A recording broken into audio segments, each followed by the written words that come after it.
बहुत शुक्रिया जी। सार न जाना है।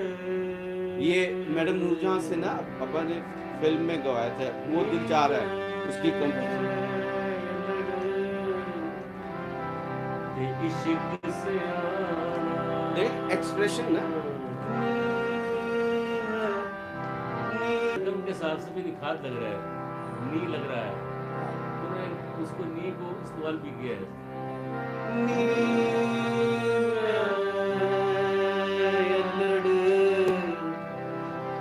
इश्क से आना एदी सार ना जाना हाय,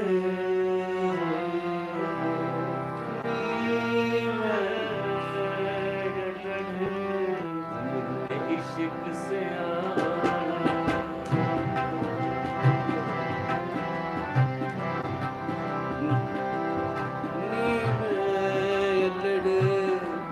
इश्क से आना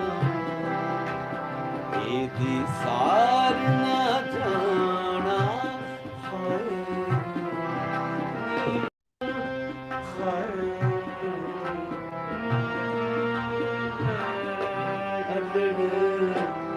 इश्क से आना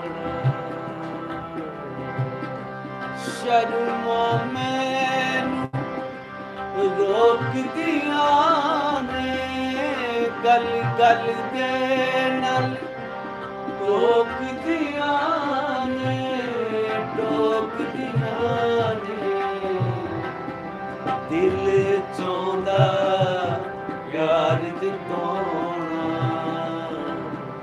एदी सार ना जाना हाय, नी मैं